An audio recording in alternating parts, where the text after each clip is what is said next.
The old cypress tree, gnarled and wise, had always been Elias Thorne's compass.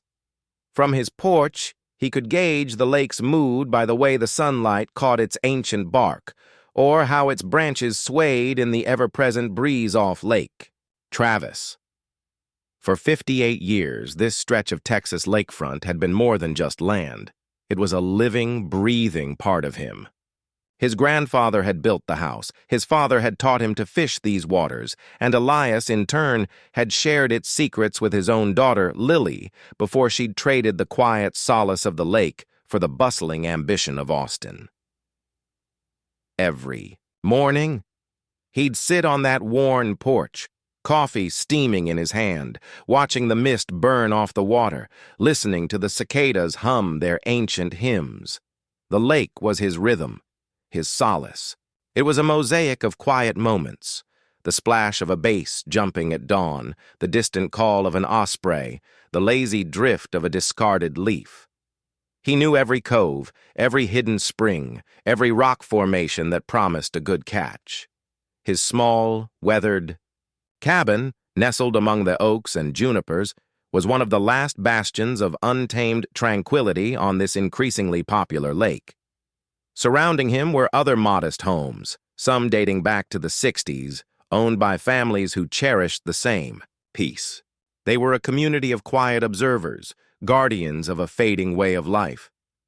The first tremor of change wasn't a sound or a sight, but a feeling, a creeping unease, like a shift in the wind before a storm. It started with rumors, whispers at the general store in Briarcliff. "Did you hear about the land up by Devil's Hollow? Someone sniffing around?" Devil's Hollow was a pristine, undeveloped cove, a wild expanse of tangled brush and sheer rock faces where Elias often saw deer at dusk. It was sacred ground, untouched by the weekend boaters and jet skis that sometimes churned the main channels. Then came the "for sale" sign. Not a local real estate agent's flimsy plastic board, but a towering, professionally printed sign, stark white with bold black letters, "Future home of Lakewood Cove's luxury condominiums, Apex Properties." It was planted with an almost violent finality, right at the entrance to Devil's Hollow, a garish beacon of what was to come. Elias remembered driving past it, his coffee sloshing in his cup, a cold dread coiling in his stomach. 66 condos. The number struck him like a physical blow. 66 units, each promising lake views and upscale living, each a nail in the coffin of his quiet world. Apex Properties. The name itself sounded sharp, predatory. They weren't local, that much was clear. Their website, cold and corporate, showcased sleek glass towers in Miami, sprawling golf course communities in Arizona. Nothing about them spoke of the rough-hewn charm of the Texas Hill Country, the ancient rhythm of Lake Travis. They were a force of nature, but not the kind Elias understood. They were a force of concrete and profit, relentless and unyielding. The first community meeting was held in the cramped, overheated Briarcliff Community Hall. It was packed, standing room only, a simmering cauldron of anxiety and outrage.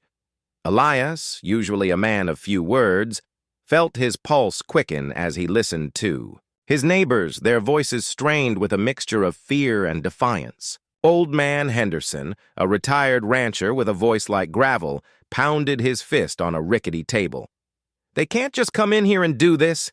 This land's been wild for generations." Maria Rodriguez, who ran the small bait shop and knew every fisherman on the lake, spoke of the delicate ecosystem, the base nurseries in Devil's Hollow. "They'll destroy it all. The fish, the birds, everything." Then, the Apex representatives arrived. Not the big shots? Not yet. Just two slick-haired men in expensive suits, their smiles practiced, their eyes devoid of warmth. Their names were Mark and David, and they spoke in clipped, confident tones about opportunity, economic growth, modern amenities. They had glossy brochures filled with impossibly tanned people sipping cocktails on manicured balconies overlooking a photoshopped lake. Elias watched them, a profound sense of disbelief warring with a rising fury. They talked about his home, his life, his lake, as if it were nothing more than a parcel of dirt, ripe for exploitation. "We understand change can be difficult," Mark said, his voice modulated to soothe, but his expression betraying a complete lack of empathy. "But Lakewood Coves will bring jobs, boost local businesses, and increase property values for everyone." A woman from the back shouted, "Our property values are just fine. We don't want your concrete jungle." Mark's smile didn't waver. "We've acquired all necessary permits. Environmental impact assessments have been completed and approved by the county." "Approved by who?" Old Man Henderson spat. "Some paper pusher who's never set foot on this land?" David stepped forward, holding up a thick binder. "Everything is in order. We're committed to responsible development." The words felt like a slap. Responsible development. The irony was so sharp it almost tasted metallic. Elias sat through the entire meeting, his anger simmering just beneath the surface. He wasn't a confrontational man, but seeing these strangers, these invaders, so casually dismiss the heart of his existence, ignited something fierce within him. He watched the faces of his neighbors, the desperation, the helplessness. They were outmatched, and they all knew it. Money talked, and Apex Properties had a language that drowned out everything else. The fight, once it began, was swift and brutal, like a minor skirmish against a well-oiled invasion. The residents formed a Save Our Lake committee, Elias included. They held more meetings, strategized, consulted lawyers, wrote letters to county commissioners, even organized a small, heartfelt protest outside the county building. Lily came home for a weekend, lending her organizational skills, her tech-savvy youth, a stark contrast to the weary resignation settling over the older residents. She helped them set up an online petition, reached out to environmental groups. For a brief, intoxicating period, there was hope. But every door they knocked on seemed to slam shut. The environmental groups expressed sympathy, but cited Apex's approved assessments. The county commissioners, after polite hearings, nodded sagely and cited economic development and private property rights. The lawyers they consulted, good people, eventually shook their heads. "They've covered all their bases," one said, looking genuinely regretful. "It's a done deal, Elias. Unless you can prove gross negligence or clear fraud, you're out of options." Lily stayed up late, her laptop glowing, her brow furrowed in concentration. "Dad, they've got this locked down. The permits were fast-tracked. There are whispers about some backroom deals, but nothing we can prove. The land was zoned commercial decades ago, even though it's always been wild. They're just exploiting a loophole." Her voice was heavy with defeat. Elias watched her, so young, so determined, and felt a pang of guilt that he'd brought her back to this losing battle. The bulldozers arrived on a Tuesday morning, their growling engines shattering the lake's fragile dawn. Elias was on his porch, coffee long forgotten, as the first roar echoed across the water. It was a sound of violation, a mechanical beast tearing into the flesh of the land.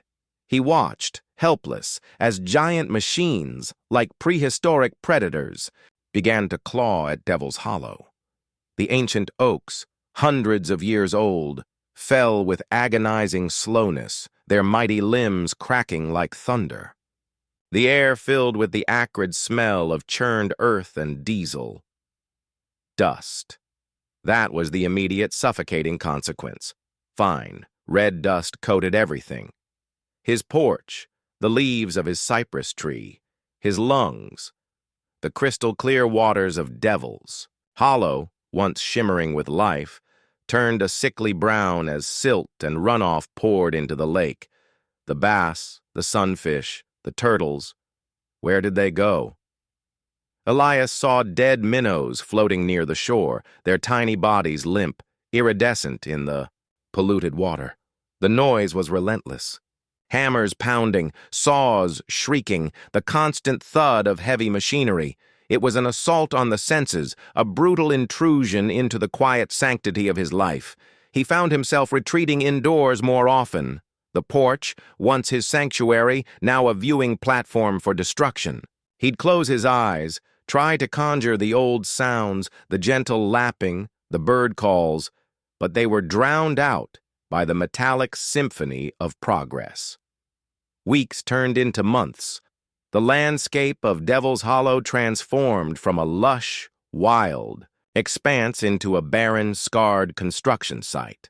The trees were gone, replaced by skeletal foundations and stacks of lumber. The earth was churned, bare, exposed. It looked like a battlefield, a desecrated grave. The lake, his beloved lake, became a dumping ground for runoff. Every heavy rain brought a new wave of mud and debris, clouding the water further out into the main channel. He stopped fishing, the thought of pulling a fish from those murky waters making his stomach churn. His neighbors, too, felt the encroaching despair. Old man Henderson's temper flared, his rants about damn developers growing, louder and more frequent. Maria Rodriguez said her bait shop sales were down. No one wanted to fish in a dead lake. The community, once united in defiance, began to fracture under the weight of resignation. Some simply moved away, selling their cherished lakefront homes. Their dreams of peaceful retirement shattered. Elias saw the for sale signs go up and knew what they meant: surrender. He thought about selling too. Lily had gently suggested it. "Dad, it's not the same anymore. You don't have to stay here and watch them ruin it." But where would he go? This land was his lineage, his identity. Leah. The crack in the foundation, a jagged scar across the newly poured concrete, festered in Elias's mind like a stubborn wound. It was a physical manifestation of the unease he'd felt, a whisper from the lake itself. The mangled construction, barrier, now half buried in the mud, seemed to mock the developer's sterile promises of control. He kept the image in his mind, a small, dark ember of defiance. A few days later, Mark, one of the slick-suited Apex men, drove a shiny black SUV onto the site. Elias watched him from his porch, the distance doing little to soften the man's arrogant stride. Mark surveyed the damaged foundation, a frown creasing his usually placid face. He kicked at the broken barrier, then pulled out his phone, barking orders into it. Elias couldn't make out the words, but the tone was sharp, agitated. A small, grim satisfaction settled in Elias's chest. Problems. Good. The next morning, a repair crew arrived, patching the crack with practiced efficiency, erecting a new, sturdier barrier. It was a fleeting victory, a temporary glitch in Apex's relentless march. But it confirmed Elias's intuition. The lake was not a passive recipient. She had a voice, even if it was just the groan of shifting earth or the roar of a sudden storm. The true escalation began not with a natural disaster, but with human conflict. The increased traffic on the narrow, winding lake roads became a daily nuisance. Construction trucks, roaring and spewing exhaust, made morning coffee on the porch a choking affair. Dust was constant, but it was the noise that truly grated. From dawn till dusk, the rhythmic pounding, the high-pitched whine of saws, the incessant beeping of reversing vehicles. Elias felt it in his bones, a constant vibration of intrusion. Old man Henderson, whose property bordered the northern edge of the development, bore the brunt of it. He'd lived on his patch of land for longer than Elias, his ranch a testament to a bygone era. One afternoon, Elias heard a commotion, louder than usual. He walked down his driveway, following the sound. Henderson was standing at the edge of his property line, a rusty shotgun cradled in his arms, facing off against a young, bewildered construction worker. "You touch that fence again, boy," Henderson's voice boomed, raw with fury, "and I'll turn you into fertilizer for my tomatoes." The young worker, pale and wide-eyed, held his hands up. "Mr. Henderson, we just need to clear some brush. The survey says this is part of the setback." "The survey's a damn lie," Henderson raged.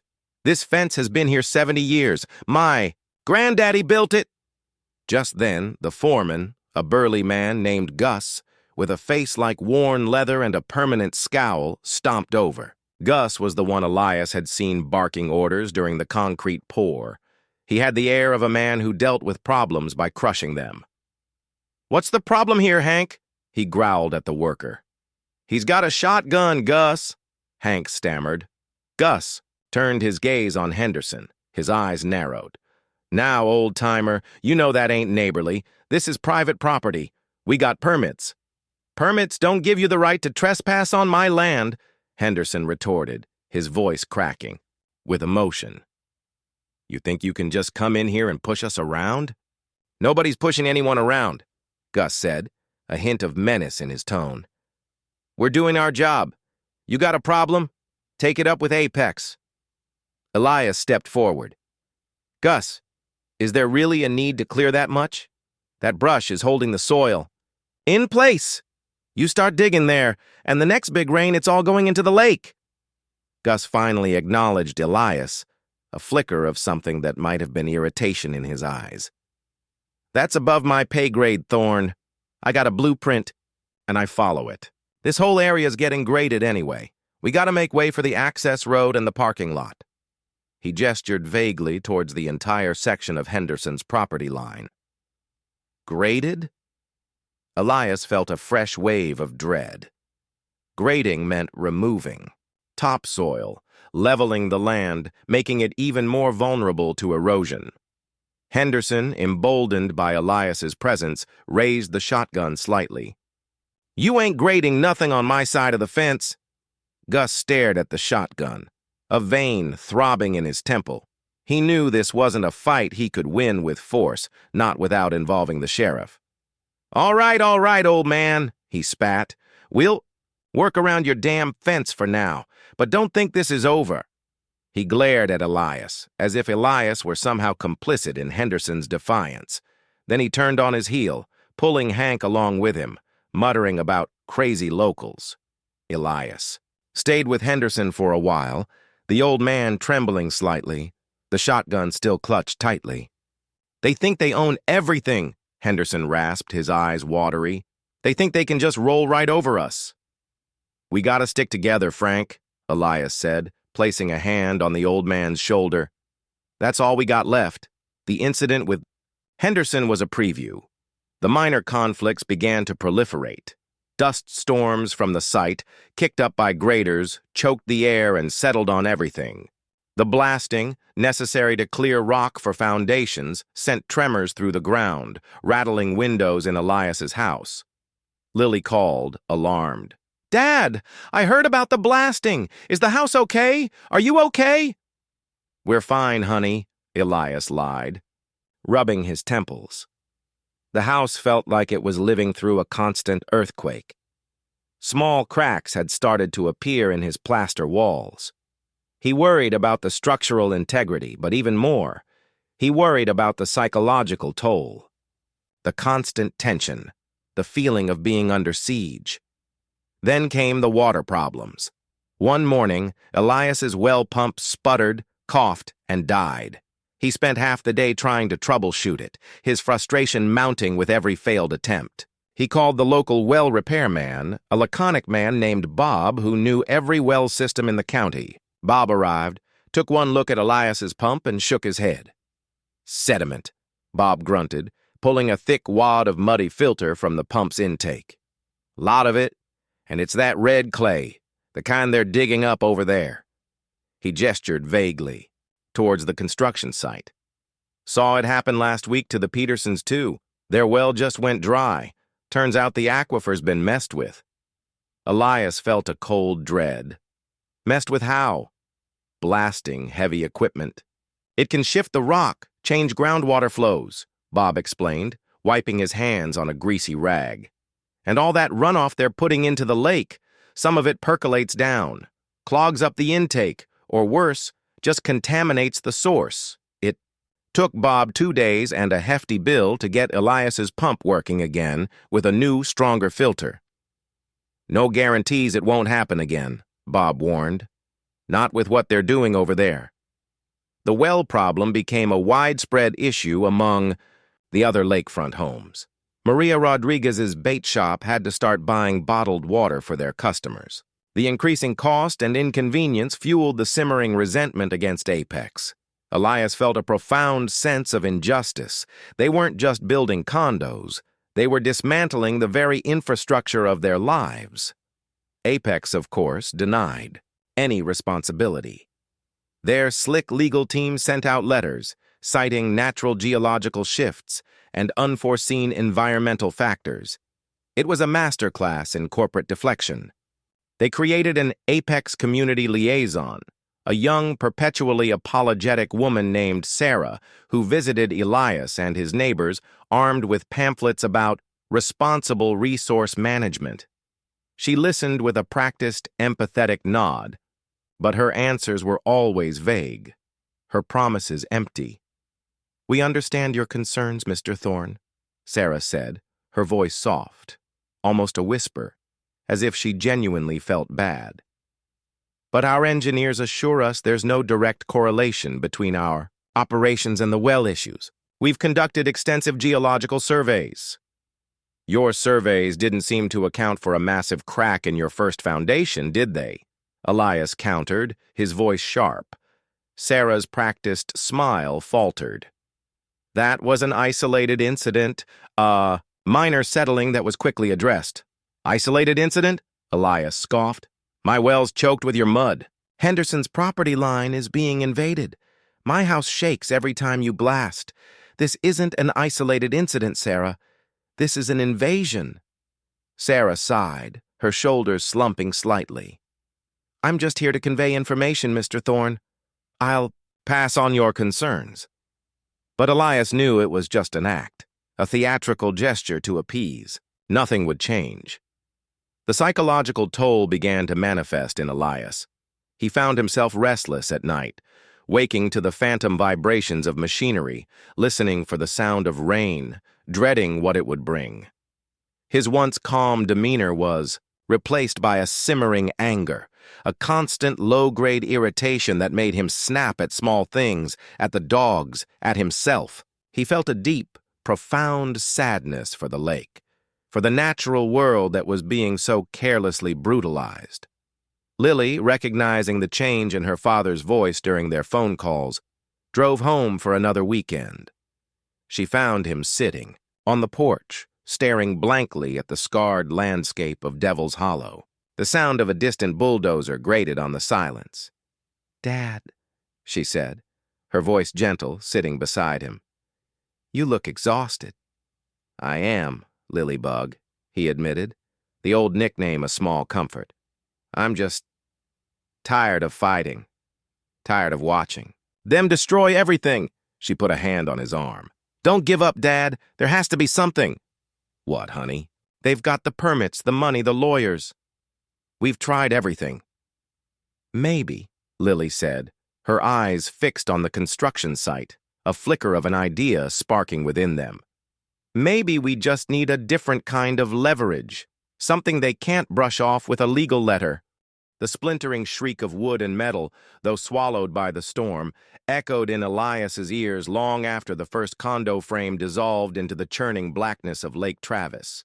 It was a sound both horrifying and profoundly satisfying, a primal scream of the land reclaiming its own. He stood on his porch, soaked to the bone, the flashlight beam trembling in his hand, trying to pierce the wall of rain and darkness. He strained his ears, listening for more collapses, for the roar of the underground creek Lily had spoken of. The storm raged through the night, a symphony of destruction. Thunder cracked directly overhead, shaking the very foundations of Elias's cabin. Lightning illuminated the landscape in strobe-like flashes, revealing fleeting glimpses of chaos at Devil's Hollow. He saw water, relentless and brown, surging over what had been carefully graded land, carving new channels where manicured lawns were meant to be. He saw debris, lumber, plastic sheeting, even what looked like a worker's hard hat, swept, downstream, disappearing into the furious maw of the lake. There were no other major collapses he could discern, but the sight was a liquefying nightmare. When the first gray light of dawn timidly broke through the bruised clouds, the rain had lessened to a steady, heavy drizzle. Elias, stiff and exhausted, stumbled out onto his porch. The air was thick with the smell of wet earth, churned mud, and a faint, acrid tang of something metallic.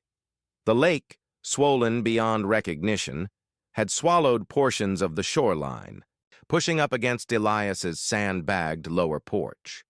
His small dock, usually a tranquil spot for casting a line, was half submerged, listing precariously. But it was Devil's Hollow that truly horrified and, paradoxically, vindicated him. Where the first condo frame had stood, there was now nothing but a gaping, muddy crater filled with dark, swirling water. The remaining half-built structures looked like skeletal ghosts, their exposed rebar twisted, their plywood walls warped and stained by the deluge. The entire site was a ruin. The carefully planned roads were now muddy rivers, impassable and deeply gouged. Piles of what had been expensive building materials were scattered like children's toys, half buried in the muck or floating aimlessly in the new, temporary ponds that had formed across the acreage. He knew then. Lily's discovery wasn't just leverage, it was prophecy. The underground creek, unleashed by the rain bomb and exacerbated by Apex's reckless blasting and grading, had found its old path, turning the very ground beneath the condos into a treacherous, unstable mess. His phone, which had been dead all night, chirped weakly. It was Lily. Her voice was hoarse, laced with a mixture of awe and urgency. "Dad? Are you okay? The news? They're showing aerial footage. It's a disaster up there." "I saw it, Lilybug," Elias said, his voice strangely calm. "One of them went down, right into the lake. The whole site's a swamp." "I knew it," she breathed, a grim satisfaction in her tone. "That creek, it must have ruptured." "It did," Elias confirmed. "And it's still flowing. That whole section where they were building, it's a riverbed now. We need to get the word out, Dad, before Apex can spin this, before they can blame it on an act of God. This was their negligence. I've got all the reports, the historical data. This proves it." "Not yet," Elias said, a new resolve hardening his voice. "First we check on Frank and Maria. They're downstream. And then we figure out how to hit them hardest." He spent the morning navigating the treacherous, waterlogged roads. Old Man Henderson's ranch was relatively unscathed, perched on higher ground, but his property line, where Gus had wanted to clear brush, was a muddy, eroded mess. Sections of the 70-year-old fence were gone, swept away by runoff. Henderson himself was on his porch, shotgun still leaning against the doorframe, watching the torrents with a grim satisfaction. "They got what was coming to 'em," Henderson grunted, nodding towards the ruins of Devil's Hollow visible in the distance. "Shouldn't have messed with the land. The land always wins." Maria Rodriguez's bait shop was another story. The water had reached her doorstep, but fortunately hadn't breached the main building thanks to some quick sandbagging and the slightly higher elevation of her shop. Her lower storage shed, however, was flooded, equipment and supplies ruined. She stood outside, her face etched with exhaustion and anger, surveying the damage. "My live bait tanks are ruined, Elias," she said, her voice trembling. "And all my fishing rods, gone. This is all because of them. All that mud, all that blasted earth, it just washed right down here." Elias nodded, his jaw tight. Lily found something, Maria. Proof that Apex knew or should have known about the unstable ground and the underground creek. This wasn't just a storm, this was negligence. Maria's eyes, usually tired, suddenly sparked with a fierce light. Then we make them pay. We make them pay for every single ruined rod, every lost fish, every sleepless night. The county authorities were slow to respond. The rain bomb had caused widespread damage across the region, straining emergency services. It wasn't until late morning that a local sheriff's deputy, a young man named Miller who knew Elias from the general store, arrived at Devil's Hollow. He stared at the destruction, his face pale. "Good God, Mr. Thorne," Miller muttered, shaking his head. "I've never seen anything like it. This whole place is gone." "It's what happens when you build on a floodplain in an underground creek, Deputy," Elias said, his voice flat. He pointed toward the gaping maw where the foundation had been. "That's where the first building was going to be. Now it's a hole in the ground," Miller called it in, his voice hushed. Soon after, a county official, a stern-faced woman in a drenched pantsuit, arrived with a team of engineers. They walked slowly, cautiously, across the mud-caked site, their faces grim as they surveyed the wreckage. Elias watched them, a silent observer. He heard snippets of their conversations. Structural integrity compromised, massive erosion, unforeseen hydrological factors. Unforeseen. Elias almost laughed. Lily had foreseen it. His grandfather had foreseen it. The land itself had been screaming warnings. Within hours, the larger media began to descend. Local news vans, satellite dishes bristling, converged on the narrow roads leading to Devil's Hollow. Helicopters buzzed overhead, their rotors chopping, at the still heavy air offering a bird's-eye view of the devastation.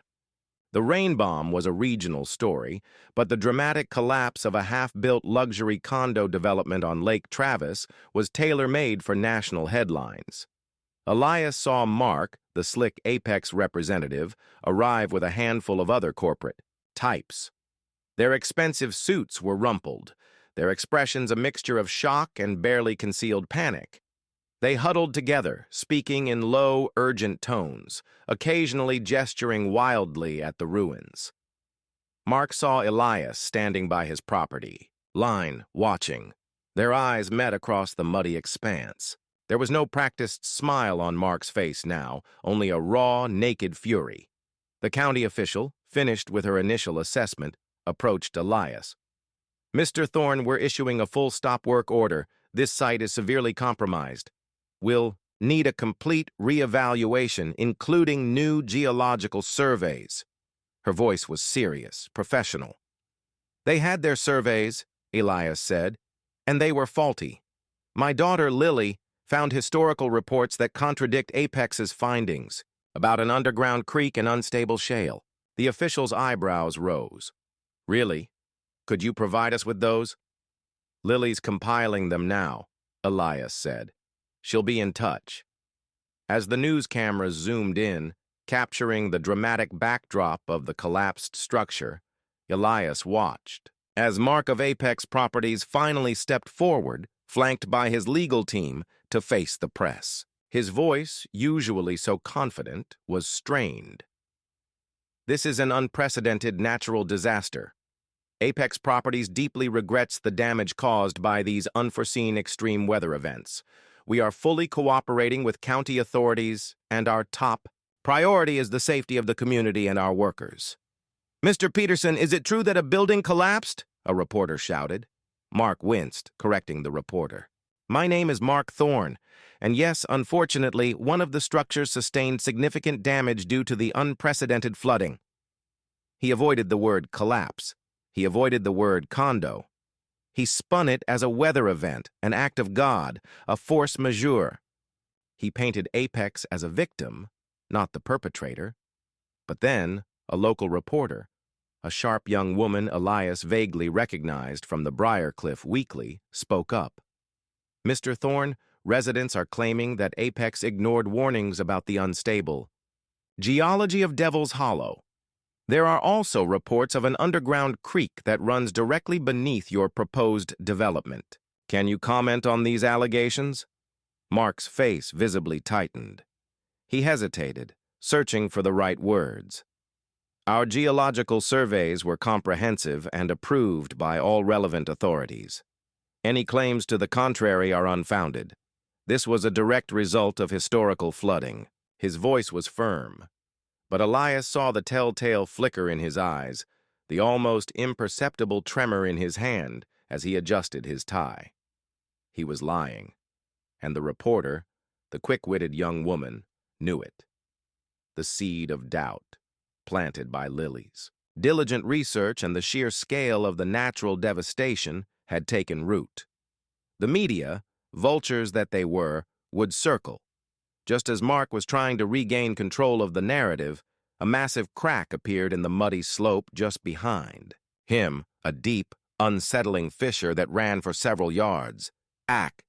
The clear, cold jet of water erupting from the muddy slope right onto Mark Thorne's polished shoes was a moment of pure, unscripted theater. The news cameras, already recording, captured every sputtering, indignant second. Mark's face, initially, frozen in a mask of corporate composure, contorted into a grimace of disbelief, and then pure, unadulterated fury. He stumbled backward, splashing through the growing puddle, as the reporters surged forward, a cacophony of questions drowning out his attempts to regain control. Mr. Thorne, what is that water source? Is this related to the underground creek? Residents are alleging.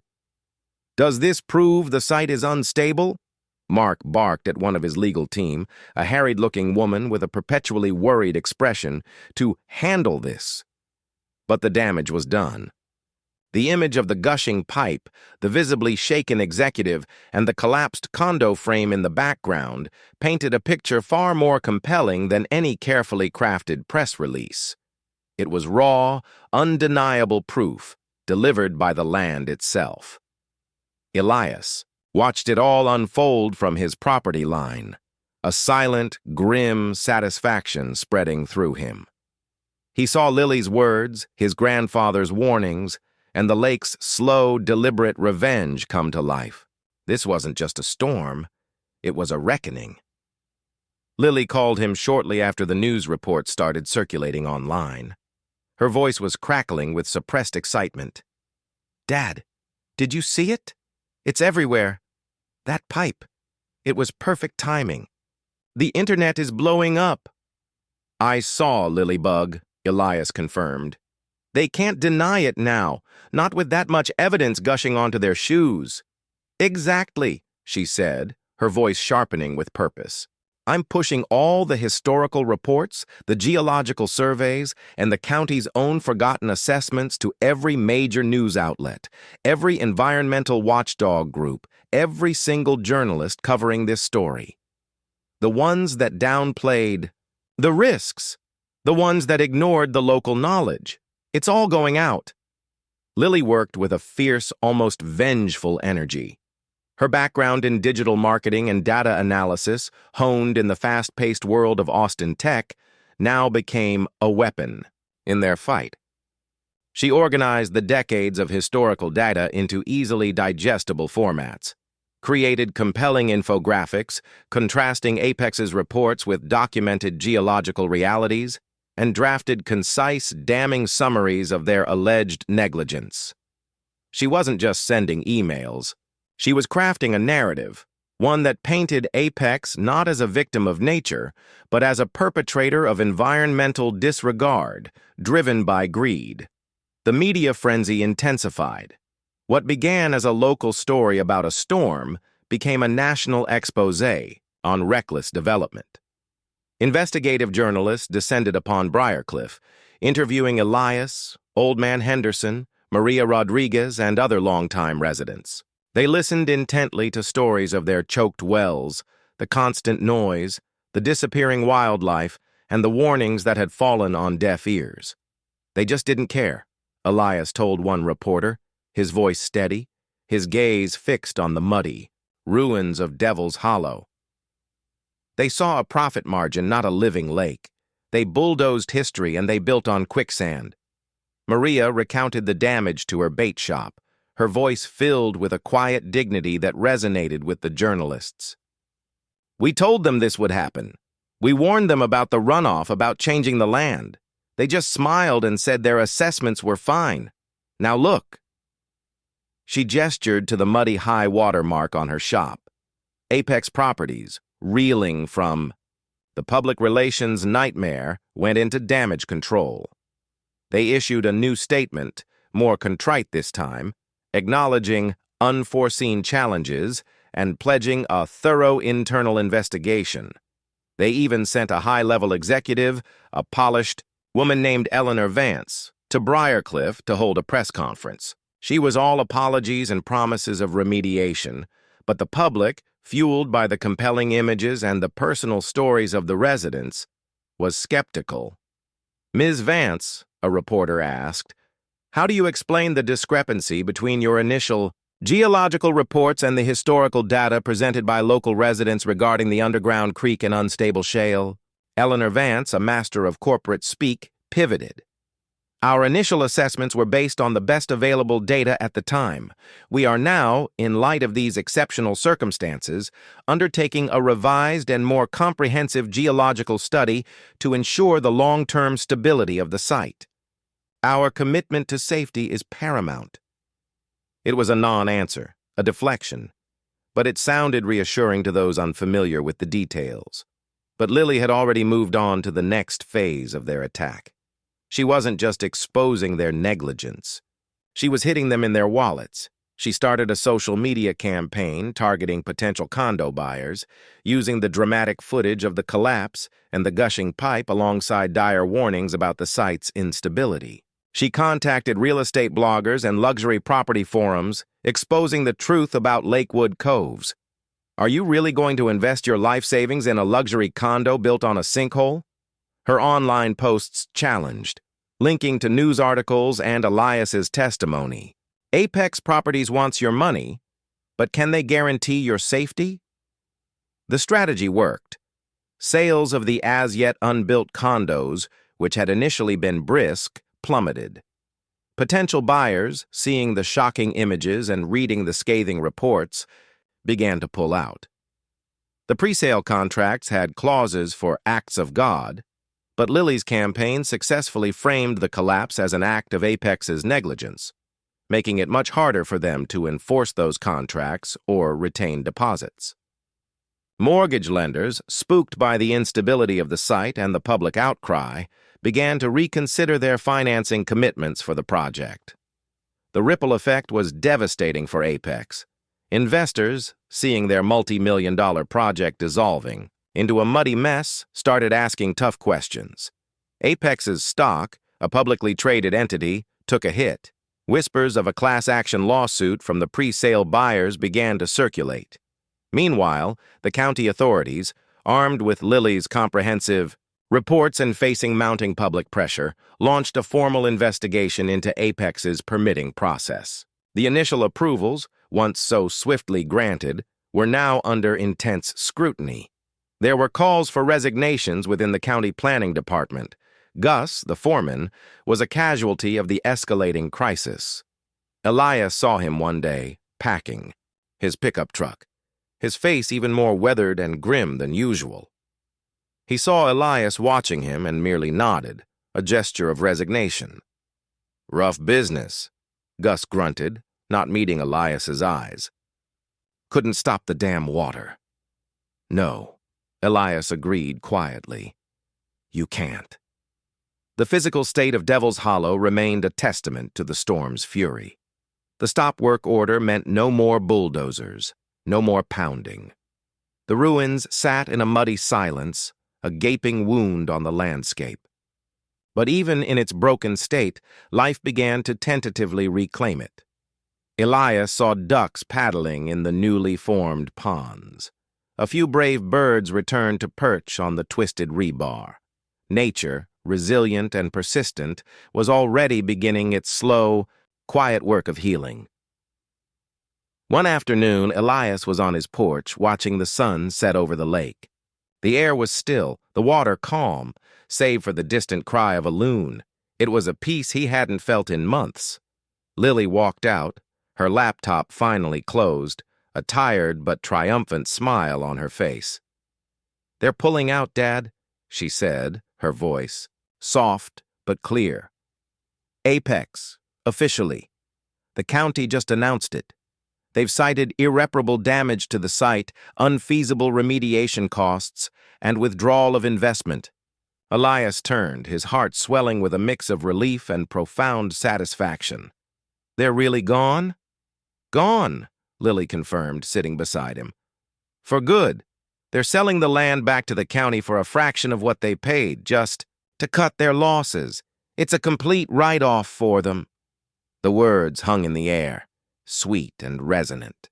The silence that followed was not empty, but filled with the gentle lapping of the lake, the rustle of the cypress, the faint hum of cicadas, the sounds of home. Elias looked at the ruins of Devil's Hollow in the fading light, now just a dark, scarred silhouette against the horizon. It would take years, perhaps decades, for the land to truly recover. But it would recover. It would mend. "What do you think the county will do with the land?" Elias finally asked, breaking the silence.